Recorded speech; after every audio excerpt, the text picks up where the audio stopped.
Hello my dear students, welcome to Magnet Brains Hindi medium. मैं प्रज्ञा गुप्ता लेकर आई हूँ आज आपके लिए महान सम्राट अकबर का पाठ। यानी जब आप सुनते हैं कि अजीमो शाह शहंशाह मरहबा, तो आपके दिमाग में एक छवि उभरती है सम्राट अकबर की। आज उन्हीं महान सम्राट अकबर के बारे में हम पढ़ने वाले हैं अपनी महान व्यक्तित्व पुस्तक की श्रृंखला में। ये पाठ है पाठ 12, महान अकबर महान। तो देखते हैं कि ये अकबर महान क्यों थे, कैसे बने और इन्होंने भारत के लिए क्या किया, दुनिया के लिए क्या किया। तो चलिए जानते हैं। अकबर का जन्म अमरकोट के राजा विशाल के महल में 15 अक्टूबर 1582 ईस्वी में हुआ था। यानी अभी हम जिस साल में जी रहे हैं, जिस साल में अभी हम हैं, तो ये 2000 यानी कि 21वीं सेंचुरी चल रही है और 2023वां ईयर चल रहा है। ठीक है, लेकिन यहाँ पर आप देखेंगे कि हम जो पाठ आज पढ़ने वाले हैं, जिनके बारे में हम पढ़ने वाले हैं, ये 1542 ईस्वी के बारे में हम पढ़ने वाले हैं, यानी हजारों साल पहले आज से। तो अकबर का जन्म अमरकोट के राजा विशाल के महल में 15 अक्टूबर 1542 को हुआ था। अकबर का जन्म बड़े ही संघर्ष के मध्य व्यतीत हुआ। जिस सदी में इनका जन्म हुआ है, भारत जाने किन समस्याओं के दौर से गुजर रहा था, क्या स्थितियां थी, परिस्थितियां थी, वो अब हम धीरे धीरे जानेंगे। लेकिन फिलहाल हमें जो पता चल रहा है वो ये है कि अकबर का बचपन जो है वो बड़े ही संघर्षों में व्यतीत हुआ था। कई बार तो उन्हें अपनी माता हमीदा बानो तक से अलग हो जाना पड़ा। क्या परिस्थितियां रही होंगी, और भाग्य के सहारे जीवित रहना पड़ा। लेकिन बाल्यावस्था यानी अपनी बचपन की आयु में उन्होंने मुसीबतों से सामना करते हुए अत्यंत ही निर्भीक और साहसी वे बन गए। कई बार जो मुसीबतें होती हैं वो जब हमारे ऊपर आती हैं तो हम उनका सामना करते करते निर्भीक और साहसी हो जाते हैं। और कई लोग जो होते हैं वो पहले से ही निर्भीक और साहसी होते हैं, लेकिन कई बार परिस्थितियां हमें ऐसा बना देती हैं। तो यहाँ पर अकबर के बारे में जब हम बात करेंगे तो हम ये कह सकते हैं कि अकबर की परिस्थितियों ने उसे निर्भीक और साहसी बना दिया था। ठीक है, उनका मन खेलकूद, घुड़सवारी, तलवार चलाने, हाथियों की लड़ाई आदि देखने में उन्हें बहुत मजा आता था। जो महान व्यक्तित्व होते हैं वो बचपन से ही, देखिए, खेल खिलौनों से नहीं खेलते हैं। उनके बचपन से उन्हें क्या चीजें पसंद थी? खेलकूद। कौन से? तलवारबाजी, घुड़सवारी, बुल राइडिंग जिसे आप कहते हैं, उस तरीके के खेल इन्हें पसंद थे। साथ ही साथ घुड़सवारी तो उस समय का एक अजीज शौक हुआ करता था। तलवार चलाना इन्हें बड़ा पसंद था। हाथियों की लड़ाई यानी बड़े बड़े दो जानवरों की लड़ाई लड़ना, हाथियों से स्वयं युद्ध करना और दो हाथियों की लड़ाई देखना भी ऐसी चीजें इनको, जो मतलब थोड़ा सा मुश्किल काम थे, वो इनको पसंद थे। ठीक है, 20 वर्ष की आयु प्राप्त होने तक अकबर एक उदार मुगल शासक के रूप में उन्होंने यश प्राप्त कर लिया था। ये एक ऐसे मुगल शासक थे जिन्हें भारत की जनता भी बहुत पसंद करती थी। इन्होंने सिर्फ न केवल मुगल्स के लिए बल्कि भारत के लिए बहुत बड़े बड़े कुछ खास काम किए, तभी आज महान व्यक्तित्व की श्रेणी में हम इनका पाठ पढ़ रहे हैं। अदरवाइज जो मुगल शासक थे, उन्होंने ज्यादातर ऐसे मुगल शासक रहे हमारे भारत में जिन्होंने हमारे भारत का कुछ ना कुछ नुकसान किया है। लेकिन ये एक है, इन्होंने किस प्रकार भारत का सहयोग किया, यहाँ पर अच्छे काम किए, वो हम धीरे धीरे पढ़ेंगे। 20 वर्ष की आयु प्राप्त होने तक अकबर एक उदार मुगल शासक बन गए थे। मध्यकाल में एक प्रथा थी कि जो भी सैनिक युद्ध में पकड़े जाते थे उन्हें गुलाम बनाकर रखा जाता था। जैसे कि दो राजाओं का युद्ध हुआ, ठीक है, और मान के चलिए एक राजा जीत गया, तो जो हारे हुए राजा के जितने भी सैनिक बचते थे उनको जो जीता हुआ राजा था उनके अधीन कर दिया जाता था और साथ ही साथ उनको गुलाम बनाकर रखा जाता था। यानी फिर पूरा जीवन उन्हें जीते हुए राजा के राज्य में रहकर गुलामों की तरह जीवन यापन करना पड़ता था। तो अकबर ने जो पहला अच्छा कार्य किया वो ये था कि उसने इस प्रथा को समाप्त कर दिया, क्योंकि किसी भी व्यक्ति को गुलाम बनाकर रखना तो अच्छी बात नहीं है। तो अकबर ने इस प्रथा को पूरी तरह समाप्त कर दिया था। शासन के कुछ ही वर्षों के बाद उसने तीर्थ स्थानों के यात्रा करने वाले यात्रियों पर लगाए जाने वाले यात्री कर को भी उठा लिया, खत्म कर दिया उसको। पहले क्या होता था, जैसे अभी भी होता है, हालांकि टैक्स जैसे आप कहते हैं, तो पहले अगर कोई यात्री तीर्थ यात्रा करने जाते थे तो उन पर यात्रा कर लगा करता था, टैक्स लगा करता था। तो इसने उस चीज को, अकबर महान ने उसको, इस चीज को समाप्त कर दिया। उनका कहना था कि अगर कोई व्यक्ति धार्मिक यात्रा के लिए जा रहा है, धर्म से जुड़ रहा है, ईश्वर से जुड़ने का प्रयास कर रहा है, तो उस पर किसी चीज का टैक्स या शुल्क लगाने की आवश्यकता नहीं है। तो दूसरा काम उसने क्या किया, ये यात्री कर को भी खत्म कर दिया पूरी तरीके से। वो व्यक्ति फिर आराम से ईश्वर की यात्रा करने के लिए जा सकते थे अपने धर्म स्थलों पर। अकबर को अपनी प्रजा के मध्य विभिन्न संप्रदायों में मतभेद पसंद नहीं था, यानी जो जिस धर्म का था उसे उसकी पूजा करने की, आराधना करने की उसने परमिशन दे रखी थी। उसे ऐसा नहीं था कि मैं मुगल हूं तो जितने मेरे राज्य में होंगे सारे मुगल सी होना चाहिए। तो वो विभिन्न संप्रदायों में मतभेद को वो पसंद नहीं करता था। इसलिए प्रजा में एकता और समानता की भावना उत्पन्न करने के साथ ही उसने जजिया कर को भी समाप्त कर दिया। यह कर सभी गैर मुसलमानों को अदा करना पड़ता था। क्या था ये जजिया कर, यानी कि अकबर के राज्य में जो हिंदू लोग रहते थे उनको ये जजिया कर देना पड़ता था। मुसलमानों के लिए ये देय नहीं था, ये जो उसके राज्य में रहने वाले हिंदू या अदर जो धर्म के लोग थे उनको देना पड़ता था। तो अकबर जो कि सर्वधर्म संभाव की भावना लेकर चल रहा था, उसने इस जजिया कर को समाप्त करके हिंदू मुसलमानों के बीच में जो अंतर था उसको भी पूरी तरह खत्म कर दिया। तो तीसरा अच्छा कार्य इन्होंने क्या किया था, इस जजिया कर को समाप्त कर दिया था। ठीक है, यहाँ तक आपको बात समझ में आई कि जिसमें सबसे पहले यात्री कर को खत्म करना, जजिया कर को खत्म करना और युद्ध में जो गुलाम बनाने की प्रथा थी उसको इसने समाप्त कर दिया था। अकबर धर्म के मामलों में बहुत उदार थे। उदार मतलब बहुत विस्तृत सोच वाले, बहुत खुले दिमाग वाले। अपने राज्य में उन्होंने सभी धर्मों के लोगों को अपना अपना धर्म पालन करने की पूर्ण स्वतंत्रता दे रखी थी। यानी इनके राज्य में, जैसा कि मैंने अभी कुछ पंक्तियों पहले आपको बताया, कि बिल्कुल ऐसा नहीं था कि वो स्वयं मुगल थे, मुसलमान थे, तो वहाँ पर हिंदुओं का सम्मान नहीं किया जाता या सबको मुस्लिम धर्म अपनाने के लिए कहा जाता था। जो जिस धर्म का है वो अपने धर्म की पूजा पाठ आराधना कर सकता था। ये स्वतंत्रता इन्होंने अपने जो मंत्रिमंडल था, जो शासन में जो लोग थे इनके, उनको दे रखी थी। प्रजा को भी इस तरीके की छूट प्राप्त थी। वह केवल राजनीतिक एकता में ही नहीं, राजनीतिक एकता ही स्थापित नहीं करना चाहते थे, बल्कि सांस्कृतिक और धार्मिक सद्भाव भी कायम करना चाहते थे। यानी राजनीतिक तौर पे तो ये चाहते ही थे कि युद्ध ना हो, सभी राज्य आपस में मिलजुल कर रहें, तो ये एक भावना तो इनके अंदर थी ही। साथ में संस्कृतियों का भी सम्मान करते थे, हर एक धर्म संस्कृति की ये बहुत ज्यादा रिस्पेक्ट करते थे। साथ ही धार्मिक सद्भाव, यानी जो धर्म के नाम पर लड़ाई झगड़े होते हैं उनको ये बिल्कुल भी पसंद नहीं करते थे। यथासंभव इनकी कोशिश होती थी कि धर्म के नाम पर कोई भी लड़ाई झगड़ा ना किया जाए, सभी लोग मिलजुल कर प्यार से अच्छे से रहें। इसी से प्रेरित होकर इन्होंने दीन-ए इलाही नामक एक ऐसा धर्म चलाया जिसमें सभी धर्मों की अच्छी बातों को ग्रहण कर दिया गया। यह धर्म रूढ़ियों पर आधारित ना होकर तर्क पर आधारित था। कितना एक बेहतरीन काम कि दीन-ए इलाही जो इन्होंने शुरू किया था उसमें हर धर्म, उस समय जो भी धर्म व्याप्त थे, हिंदू मुस्लिम सिख ईसाई जो भी धर्म थे, उन सब के एक्सट्रैक्ट को निकाल के, यानी उन सब की अच्छाइयों को निकाल के उस धर्म में शामिल कर दिया गया, ताकि हर व्यक्ति उस हर एक धर्म में दी जाने वाली अच्छी सीख को आत्मसात कर सके, अपने जीवन में उसको उतार सके। तो कौन सा धर्म था वो? दीन-ए इलाही। ठीक है, यह धर्म रूढ़ियों पर आधारित ना होकर, रूढ़ियां मतलब कि जो ट्रेडिशनली परंपराएं चली आ रही थी, हिंदू धर्म को ऐसा करना है, मुस्लिम धर्म को ऐसा करना है, सिख धर्म को ऐसा करना है, इन सब चीजों को छोड़कर इन्होंने क्या किया? तर्क पर आधारित। यदि कोई बात वैज्ञानिक रूप से सही है, तार्किक आधार पर सही है, तो आप उसको मानिए। तार्किक आधार पर सही नहीं है तो फिर वो किसी भी धर्म से संबंधित हो, आपको उसको नहीं मानना है। तो धर्म में रूढ़ी के स्थान पर तर्क को प्रधानता दी। तर्क जो चीज होती है ना, ये थोड़ा सा साइंटिफिकली काम करती है, तार्किक बुद्धि जो होती है उससे काम करता है। ठीक है, उनका दरबार विद्वान और कलाकारों का केंद्र था। यानी बहुत महान और विद्वान और जो बहुत विदुषी लोग, विदुषी महिलाएं होती थी, विद्वान पुरुष होते थे, उनको इनके धर्म में, इनके राज्य में स्थान मिलना तो सुनिश्चित था। अकबर बीरबल के बारे में भी आपने सुना होगा। बीरबल जैसा बुद्धिमान व्यक्ति इनका मंत्री था। ठीक है, अकबर बीरबल के किस्से तो आप लोगों ने बहुत सुने हैं। राज्य भाषा जो थी वो फारसी थी। इसी समय फारसी भाषा में मौलिक रचनाएं की गईं तथा दूसरी भाषाओं के श्रेष्ठ ग्रंथों का अनुवाद भी फारसी में किया गया। कितनी बढ़िया काम था, कितनी बढ़िया बात थी कि जो इनकी प्रमुख भाषा थी इनके राज्य की वो तो फारसी थी।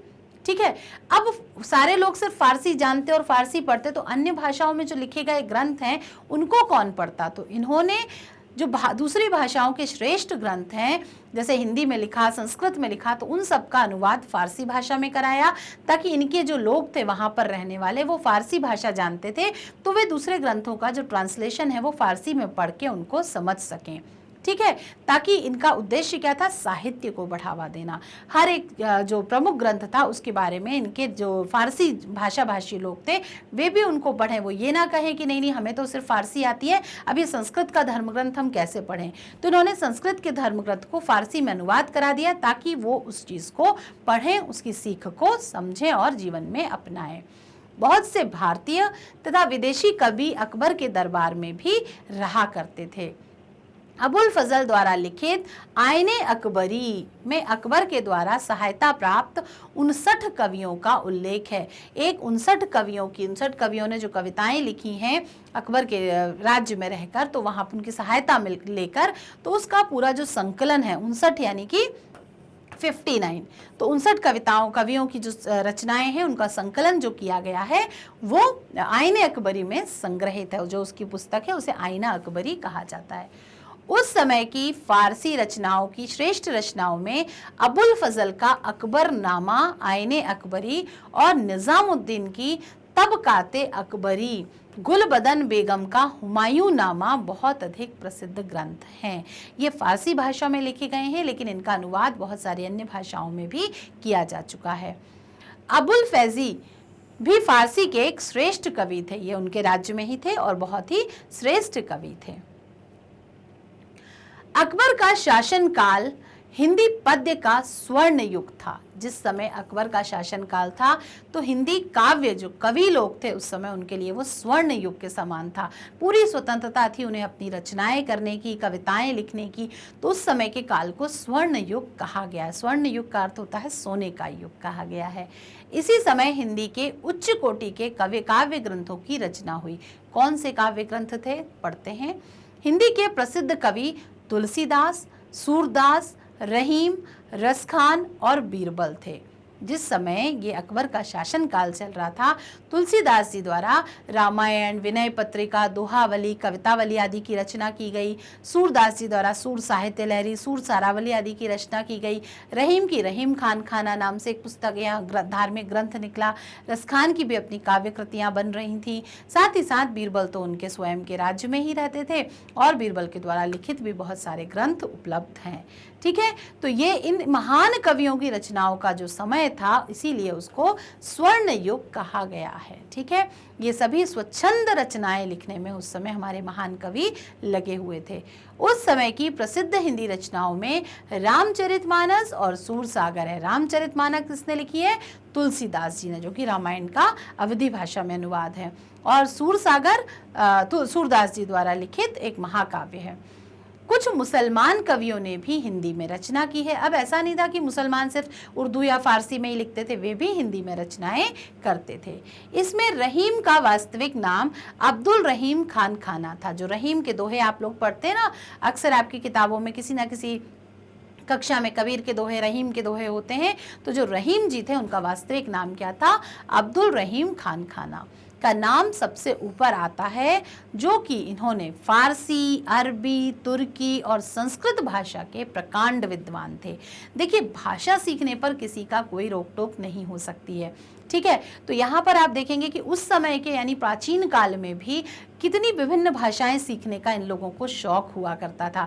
इस समय अगर आपसे पूछा जाए, मुझसे पूछा जाए, तो हम 3 से 4 भाषाएं जानते हैं। हिंदी, अंग्रेजी और संस्कृत तो हम जानते ही हैं। एक आध हमारी जो अपनी वास्तविक भाषा होती है, मातृभाषा जिसे हम कहते हैं, वो हम जानते हैं।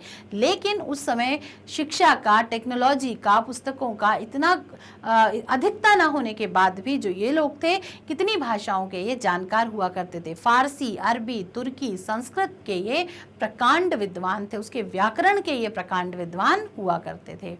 दूसरे मुसलमान हिंदी कवियों में रस खान थे, जिन्होंने भी बेहद सुंदर और वृहद रचनाएं की हैं। अकबर के दीवाने खास में 9 रत्नों को विशेष सम्मान प्राप्त था। बीरबल उनमें से एक थे। ठीक है, बढ़ते हैं आगे की ओर। अकबर संगीत के अनन्य प्रेमी थे। अकबर जो थे उन्हें संगीत से बहुत प्रेम था। इनके जो 9 रत्न थे उसमें बहुत अच्छे संगीत गायक और म्यूजिशियन, जिन्हें हम कह सकते हैं, वो भी यहाँ पर उपलब्ध थे। संगीत को संरक्षण प्रदान करने के लिए उनके समय में संगीत कला की भी आश्चर्यजनक उन्नति हुई। मतलब संगीत कला को भी, वाद्य यंत्रों को बजाने और संगीत को गाने, दोनों चीज़ों के लिए इन्होंने विशेष अपने सुविधाएं इन्होंने उस समय कलाकारों को दे रखी थी। हिंदू तथा मुसलमानों का संगीत मिलकर एक बन गया था। जो हमारा शास्त्रीय संगीत है और उनका जो मुसलमानों का संगीत था, वो मिलकर एक प्रमुख संगीत बन गया था, एक हो गया था। संगीत की कोई भाषा धर्म नहीं होती है ना, तो वो संगीत जो था वो क्या बन गया, एक बन गया था। आईने अकबरी में उनके दरबार के 36 श्रेष्ठ संगीतज्ञों के नाम दिए हुए हैं। अकबर स्वयं भी बहुत अच्छे गायक माने जाते हैं। तानसेन, जी हाँ, इनका नाम तो आपने सुना ही होगा। तानसेन उनके दरबार में श्रेष्ठ गायक थे। गायक के रूप में तानसेन का नाम तो आपने सुना ही होगा। तानसेन के कई नए रागों की उन्होंने सृष्टि की थी। हिंदी शास्त्रीय संगीत में जो राग होते हैं, सरगम होती है, राग होते हैं, तो रागों की सृष्टि किसने की? कई नए रागों की सृष्टि तानसेन के द्वारा की गई थी। दूसरे प्रसिद्ध गायक बैजू बावरा थे। ऐसी किवंदंतियां हैं, किवंदंतियां यानी सुनी सुनाई बातें, जिनकी कोई श्योर सबूत हमारे पास नहीं है, लेकिन जो सिर्फ सुनी सुनाई बातें हैं। तो ऐसी किवंदंतियां हैं कि बैजू बावरा की तानसेन के साथ संगीत प्रतियोगिता जब हुई तो उन्होंने अपने गायन से तानसेन को परास्त कर दिया, यानी हरा दिया था। संगीत की 2 भिन्न भिन्न शैलियों को मिलाकर एक करने का तथा भारतीय राष्ट्रीय संगीत को जन्म देने का श्रेय अकबर को ही जाता है। कितना महान व्यक्तित्व था इस महान अकबर का। तो संगीत, भारत में संगीत कितना इंपॉर्टेंट है आपको पता है। जैसे कि आप बच्चे हैं या आपके माता पिता की अगर उम्र देखी जाए या किसी भी व्यक्ति की, तो संगीत हर किसी की पसंद रहता है। मन प्रसन्न हो तो भी हम संगीत सुनना चाहते हैं, मन अप्रसन्न हो, दुखी हो, उदास हो तो भी हम लाइट म्यूजिक सुनना चाहते हैं। तो जो संगीत होता है वो हमारे मन मस्तिष्क पर सीधा असर डालता है हर तरह से। शादी विवाह होता है तो संगीत का आयोजन होता है। अगर कोई मन दुखी होता है तो हम थोड़ा सा लाइट म्यूजिक को पसंद करके वो हमारे मस्तिष्क को थोड़ा सा अच्छा करने का काम कर देता है। तो उस संगीत की जो वास्तविक शुरुआत है वो कब हुई? राष्ट्रीय संगीत को जन्म देने का श्रेय अकबर को जाता है। यानी ऐसा नहीं था कि सिर्फ इन्होंने ही संगीत की शुरुआत की, इन्होंने उसको बढ़ावा देने का कार्य बहुत बखूबी किया। ठीक है। अकबर ने स्थापत्य कला की भी नई शैली को जन्म दिया, जो स्कल्पचर जिसे आप कहते हैं। आप उस समय की पुरानी इमारतों को देखें, पुराने महलों को देखें, तो आप देखेंगे कि पत्थरों से बनी वो इमारतें, जबकि उस समय ना इंजीनियर्स हुआ करते थे, ना ही कोई इतनी ज़्यादा टेक्नोलॉजी थी, ना ही ऐसी मशीनें थी जो इतनी बड़ी बड़ी चट्टानों को, पत्थरों को इतनी ऊंचाई तक ले जा सकें, उनका कटाव कर सकें, काट सकें उनको। लेकिन फिर भी उस समय स्थापत्य कला को भी नई शैली प्रदान की गई। कभी अगर आपने, जब आप गर्मियों की छुट्टियों में घूमने जाते हैं तो ऐसी हिस्टोरिकल प्लेसेस पे अगर आप गए हैं, फतेहपुर का किला देख लीजिए या अकबर के कुछ महल देख लीजिए, रानी लक्ष्मीबाई का किला देख लीजिए, तो ये सब स्थापत्य कला की ही निशानियां हैं। आप देखेंगे कि पत्थरों को काटकर कितना खूबसूरती से वहाँ काम उस समय किया गया है, जब ना तो टेक्नोलॉजी थी ना मशीनरी थी। तो क्या वो हमारे लिए आश्चर्य का विषय नहीं है? बिल्कुल है। उन्होंने आगरा, इलाहाबाद और लाहौर में 3 विशाल किले बनवाए थे।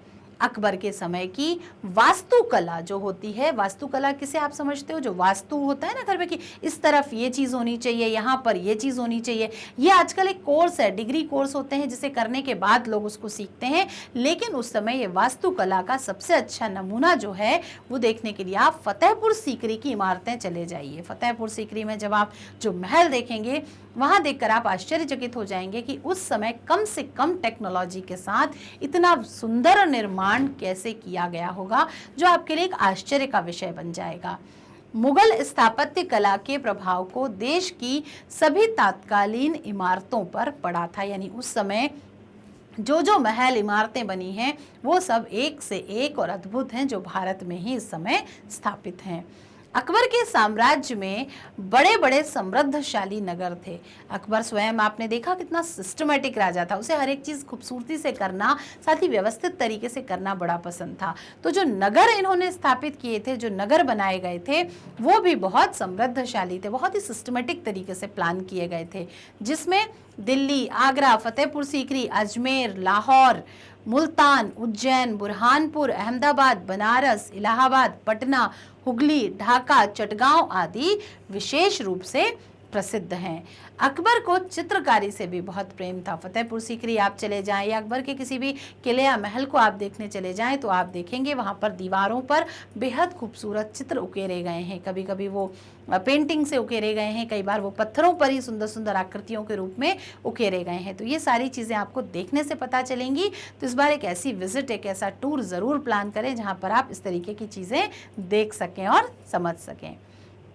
उनके दरबार में बहुत ही योग्य और कुशल चित्रकार भी थे। जो नौरत्न मैंने आपको बताया, उस नौरत्न में एक अच्छा संगीतकार, सलाहकार, कविताएं करने वाला सलाहकार उनका, एक चित्रकार, नृतक, संगीतज्ञ, ये सारे ऐसे करके 9 उनके रत्न कहलाते थे। ठीक है, तो उनके दरबार में बहुत कुशल और योग्य चित्रकार भी थे। अकबर ऐसे उल्लेखनीय शासकों में से है जिन्होंने अपनी राष्ट्रीय भावना, धार्मिक सहिष्णुता और निपुण शासन से भारत के इतिहास में एक विशेष स्थान प्राप्त किया है। वे विदेशी आतताई तैमूर और चंगेज खां के वंशज थे, यानी जिन्होंने भारत का जितना बुरा हो सकता था वो किया था, लेकिन उन्होंने अपने आप को पूरी तरह से भारतीय बना लिया। मतलब दूसरे मुगल शासकों के बारे में अगर हम बात करें तो हमारे पास ढेरों उदाहरण हैं कि इन्होंने हमारे भारत के साथ क्या क्या बुरा किया है, लेकिन उन्हीं के वंशज होने के बाद भी इन्होंने अपने आप को पूरी तरह भारतीय बना लिया और देश के सर्वांगीण विकास के लिए कार्यों में उसी प्रकार दत्तचित्त होकर लगे रहे, जैसे कि वे मुगल ना होकर पूरी तरह बाहरी विदेशी ना होकर पूरी तरह भारतीय हों। और भारत के विकास का एक एक जो अद्भुत काम है वो इन्होंने अपने समय में किया था। भारत का इतिहास उन्हें अकबर महान के रूप में सदैव याद रखेगा। यानी जब बात चंगेज खां और आतताई तैमूर खां की होती है तो ऐसा लगता है कि अकबर भी तो उन्हीं का वंशज है, ये क्यों हमारा भला सोच रहे थे, लेकिन व्यक्ति विशेष के बारे में यहाँ पर बात चल रही है कि उन्हीं के वंशज होने के बाद इन्होंने भारत का सिर्फ भला ही भला किया था। इस प्रकार आपने आज जाना कि महान अकबर ने भारत के लिए क्या क्या योगदान दिए थे, क्यों हम उन्हें अकबर महान के नाम से जानते हैं। अकबर के नाम पर कई सारी हिंदी मूवीज़ भी बनी है, तो एक बार उनको ज़रूर पढ़िए। अकबर की जीवनी, अकबर के बारे में बहुत सारी चीज़ें पढ़िए कि इसके अलावा उन्होंने और क्या क्या किया था। ठीक है, मैग्नेट ब्रेन्स में आपके लिए सिर्फ इतना ही नहीं, बहुत सारी चीज़ों का खजाना है। CBSE English medium, Hindi medium, UP board, MP board और भी सारे बोर्ड्स आने वाले हैं। हर एक विषय की हर एक कक्षाओं के ढेरों वीडियो यहाँ मौजूद हैं। आप उन्हें देखकर अपने ज्ञान को बढ़ा सकते हैं। हर एक संदेह, हर एक प्रश्न का जवाब यहाँ पर आप पा सकते हैं। हमारे साथ बने रहने के लिए फेसबुक, इंस्टाग्राम, ट्विटर और टेलीग्राम की मदद ले सकते हैं। बुक्स और ई बुक्स को पाने के लिए भी आप डिस्क्रिप्शन बॉक्स में जो लिंक नजर आ रही है ना, उस पर आप क्लिक करेंगे, गूगल फॉर्म ओपन होगा, उसे फिल कर दीजिए, सबमिट कर दीजिए। फॉर्म की जानकारी आएगी हमारे पास और ज़रूरी चीज़ें पहुँचेंगी आपके पास। ठीक है, वीडियो को लाइक, कमेंट और शेयर करने की तो अब मुझे बात आपसे बोलनी नहीं है, क्योंकि ये तीनों ही कार्य आप बहुत अच्छे से कर रहे हैं। लाइक आप करते हैं, कमेंट आप करते हैं और शेयरिंग तो आप लगातार कर ही रहे होंगे, क्योंकि अब आप भी जानते हैं कि ज्ञान बांटने से बढ़ता है। आप भारत के सबसे प्रमुख ऑनलाइन देखे जाने वाले इस चैनल पर हैं और आप जानते हैं कि इस चैनल को सबसे ज़्यादा प्यार और दुलार आपसे मिल रहा है। तो अपने इस प्यार और स्नेह को बनाए रखिए, देखते रहिए मैग्नेट ब्रेन्स के वीडियोस। जल्दी ही मिलेंगे अगले वीडियो के साथ अकबर महान के प्रश्न और उत्तर देखने के लिए। तब तक के लिए बाय बाय।